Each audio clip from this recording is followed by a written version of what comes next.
right? You have read it already, right? So, how many ways one people become a leader? There are 5 ways, right?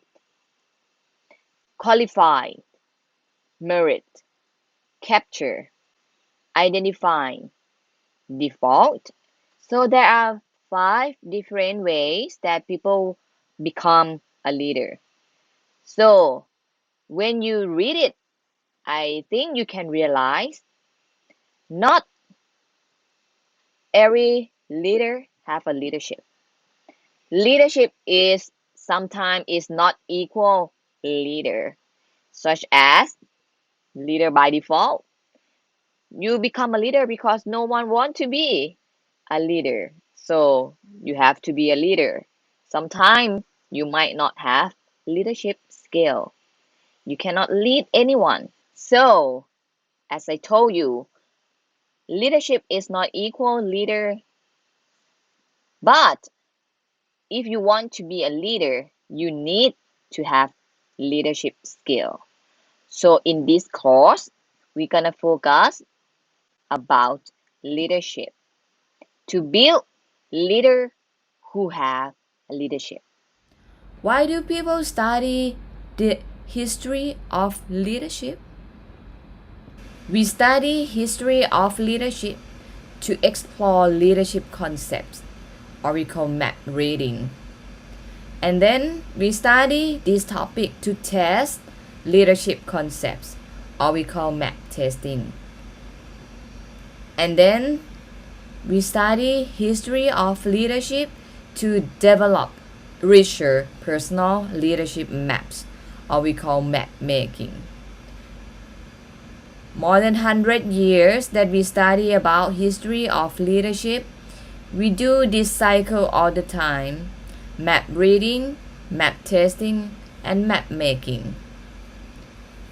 People learn about leadership like since 400 BC before Christ. This is the first guy that people start mention about leadership. He is Plato, Greek philosophy. Leadership has been studied since earlier civilization around 400 BC. Plato, Greek philosophy, made a distinction between ruling by law and the art of ruling by persuasion.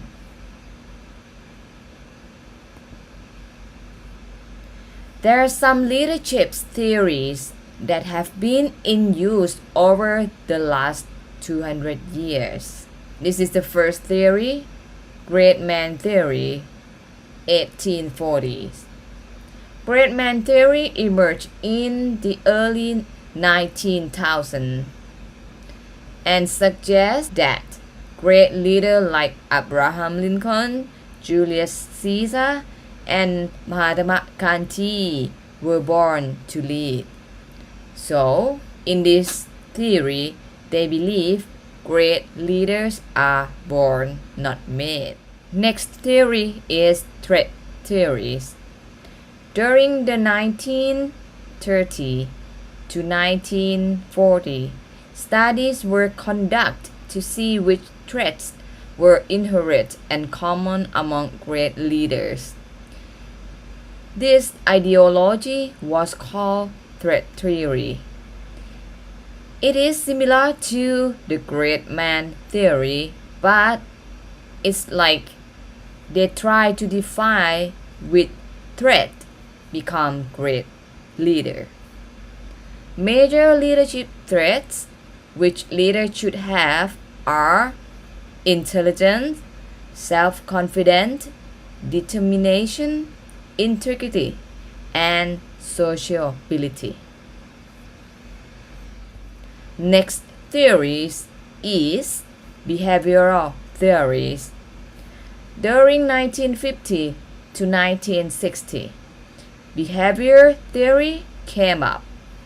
This theory focused on what key behaviors result in leadership. This relevant reflect a shift in thinking since it focused on actions of leader, not threats and attributes. Next theory is situational leadership.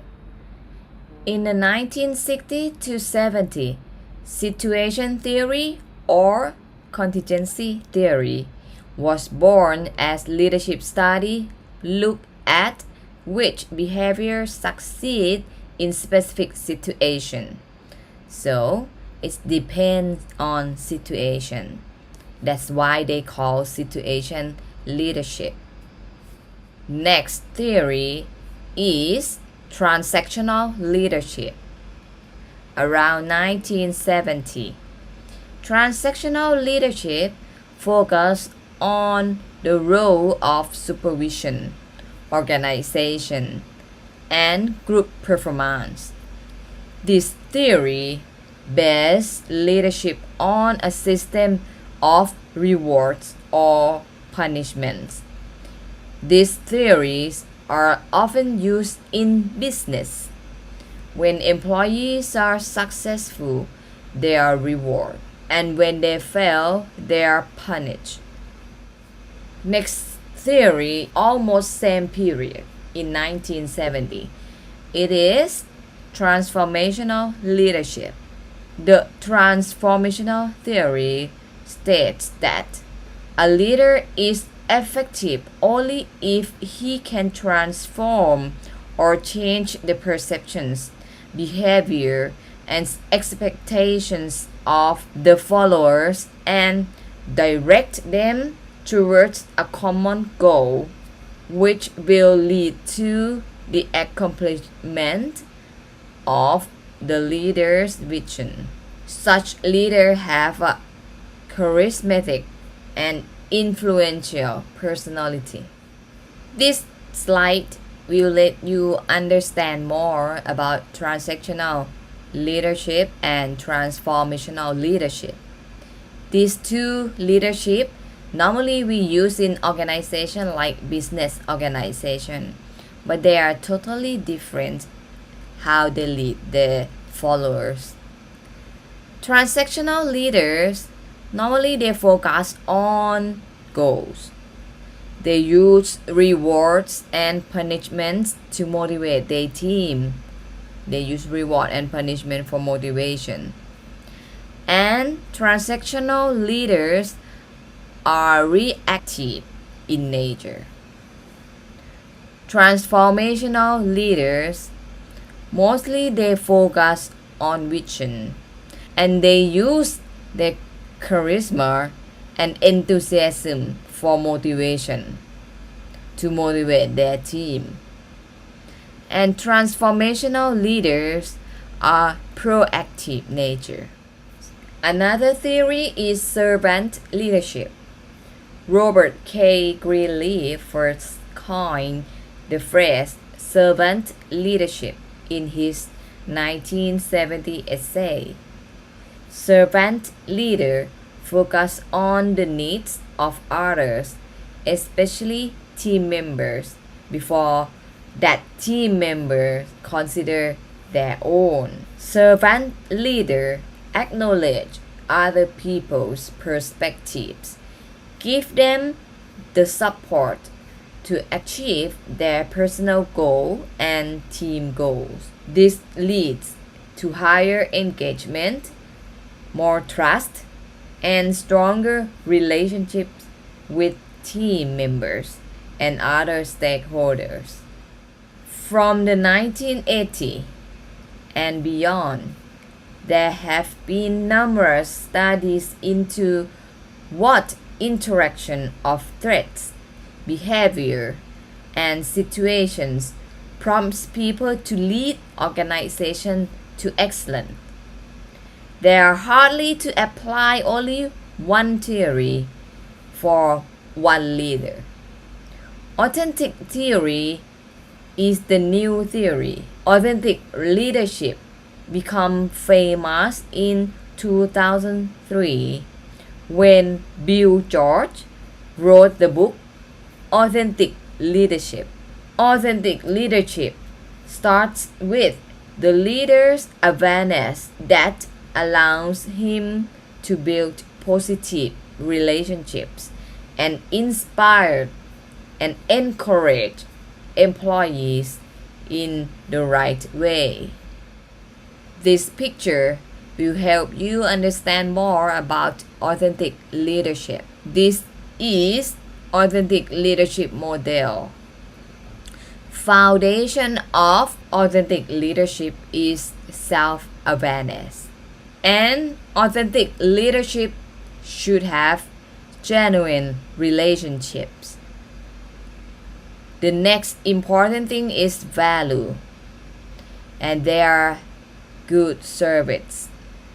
Or we can say authentic leadership should have some characteristic of servant leader. And very important, they have a good vision, their vision for the future. And when we say vision for the future, one thing that's very important for future or long-term goals is ethics. Another important part of authentic leadership is ethics and transparency. And this is the famous leadership theory. Actually, there are more, but this is the important one. We start with 1840 great man theory. Leaders are born, not made. And then in 1930 to 1940, they have threat theories. It's similar to great man theory, but they try to define the threat of the leader, of the good leader. Next theory in 1950 to 1960, behavioral theories.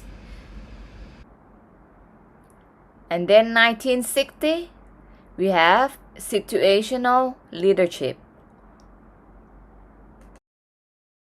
And in 1970, we have transactional leadership, transformational leadership, and servant leadership. They are in the same period, 1970. And at present, the new one, authentic theory or authentic leader in 2003 onwards.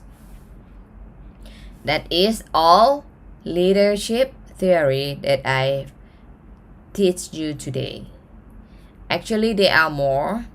And like I said before, at present, with the complex of situation, organization, and another environment, it's very hard to define one person or one leader with only one theory. Next part is a leadership case study. In the past, most of leaders, we just define them in great man theory or great man leadership, such as Abraham Lincoln, Napoleon, Mahatma Gandhi. These men, most people think they are great men. They were born to lead. But at present, Jacinda Ardern is a very good example of authentic leadership. I have one video for you to learn how and why people think Jacinda Ardern, New Zealand Prime Minister, has or be authentic leader. Let's see the video. What does it take to achieve authentic leadership, and how do you become a more authentic leader anyway?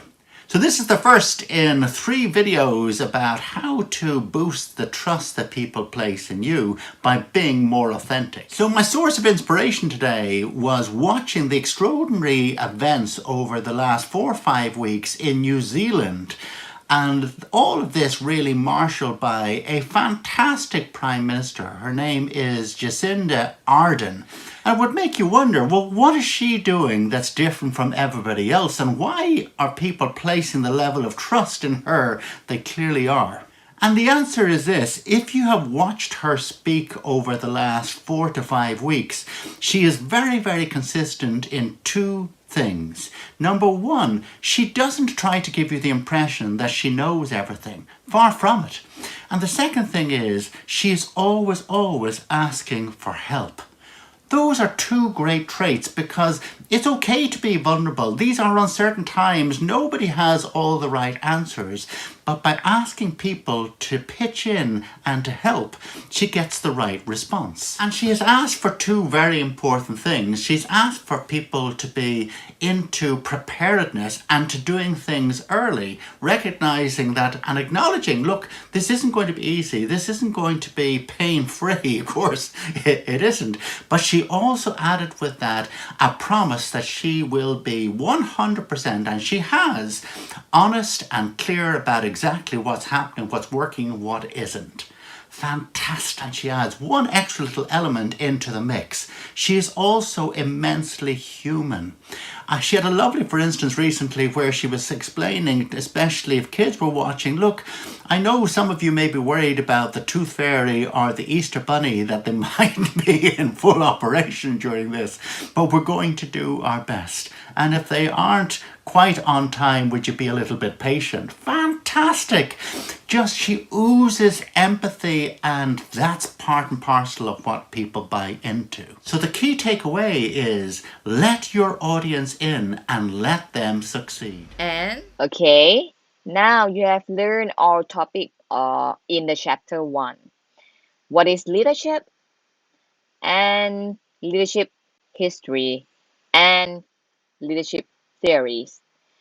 Okay, so let's go back to the live classroom to do the activity together.